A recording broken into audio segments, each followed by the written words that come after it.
Senator Coram. Good morning, Mr. President. I ask for a moment of personal privilege. Granted.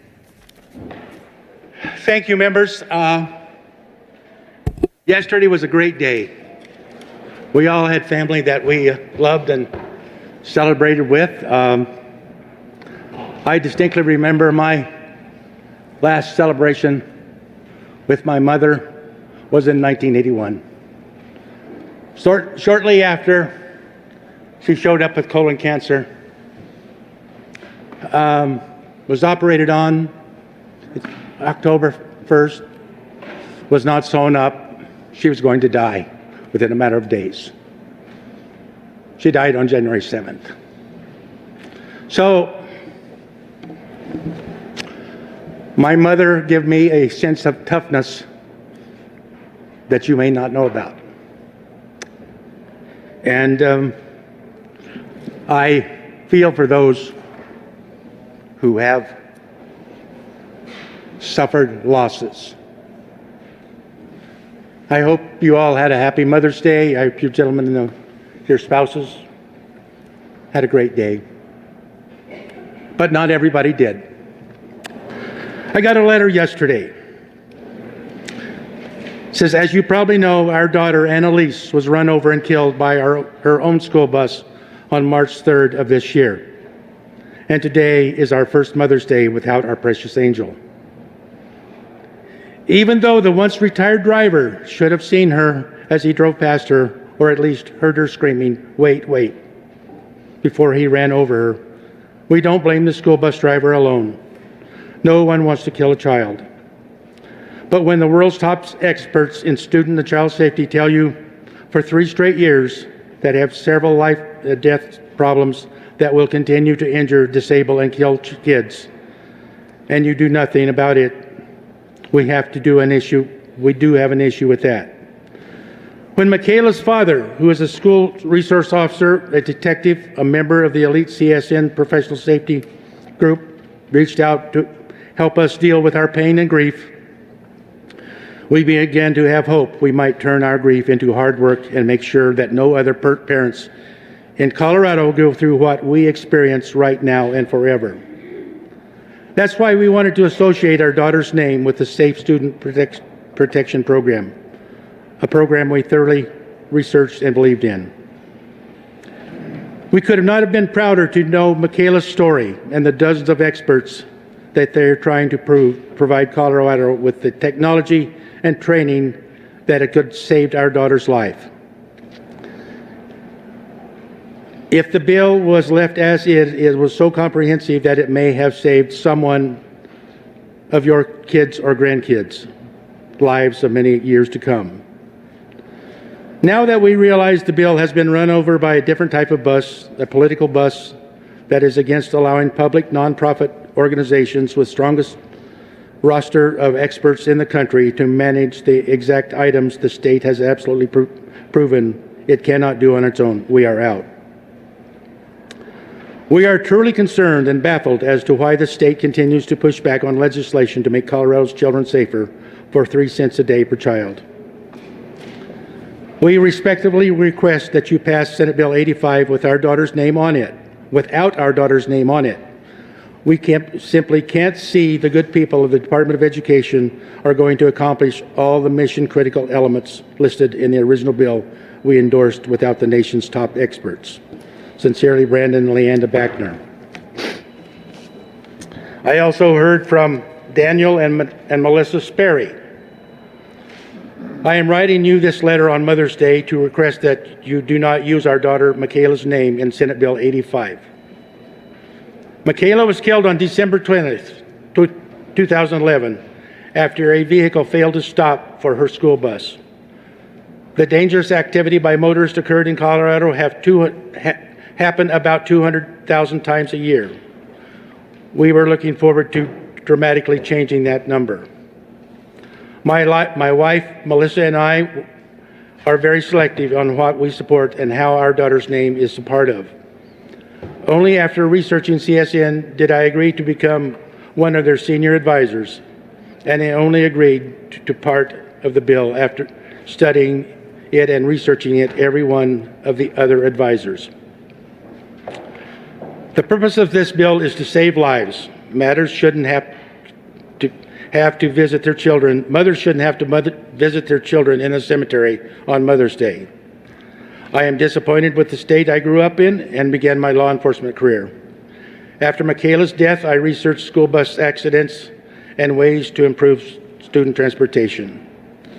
As part of my law enforcement career, I have investigated nearly 1,000 stop arm violations and assisted with fatal school bus accidents. I have provided training for over 10,000 school buses throughout the U.S. and Canada. I also provided data and recommendations for the National Transportation Safety Board as they conducted a 2-year study on school bus safety. I encourage you to read my recommendations that are now published in the NTSB School Bus Safety Recommendations. Students' transportation is the most neglected part of the educational system. Senate Bill 85 was proposed, will keep kids alive. The Colorado Department of Education is doing the best they can with the resources they have. Teaming up with Child Safety Network would have dramatically improved student safety. Until Colorado is willing to take student transportation seriously, you do not have my permission to use Michaela's name. Thank you. Daniel and Melissa Sperry. I want to thank this chamber. I think this chamber went above and beyond. Mr. President, you may find me, but I'm going to use names. Senator Zinzinger has been with me since I first read the resolution in 2018. It was signed by the 9th year in a row by 100 senators, naming out exactly what is in Senate Bill 85. Senator Coleman, thank you. You have been a godsend. Senator Hansen, the work that you did, the three of you, to send this bill to the House of Representatives with 85 votes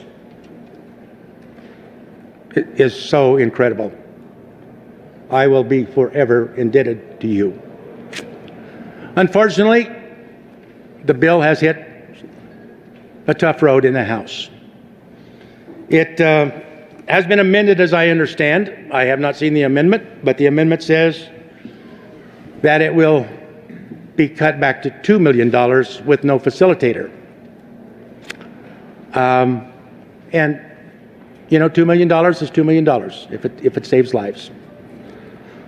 But they're saying that they cut it back because they don't want a private organization doing it. This is a nonprofit. The only private organization that will benefit from this bill now is a company that has a radio communication system to put school bus drivers in direct response to first responders. And I think that's commendable. I think that's great. And frankly, that will save lives. But it will do none of the other things that Senate Bill 85 was designed to do, that I have invested my heart and soul in. They tell you not to marry a bill. You know, I'm still on my 4-year honeymoon on this one, because this is the right thing to do. I don't know if the bill is going to go through appropriations. If it does go through appropriations, even with the cutting of the guts of the bill, what the bill can actually do, I'm going to ask you to support that, because it might save one life. But it will not do what? The 9-year resolution of the United States Senate and our plan for safe children in Colorado. I have not given up. Along with the nonprofit, we have scheduled a school-based safety training on June 13th through 17th. That will continue. That will continue. Just because someone does not understand the magnitude of the problem, we should not allow the problem to be hid away and ignored. We will continue to work throughout the state, throughout the nation. I've been reached out by other states asking to send them the bill. I have done that. It was my hopes that Colorado would lead the nation in the most comprehensive school safety training ever presented. I guess you get credit for building the foundation. You will not get credit for implementing the program. I will continue working on this, as well as I know some of the people that I see in this room that have totally agreed with this. We will continue the fight, and unfortunately, injuries and lives may be lost while we're waiting to complete the program. Thank you very much.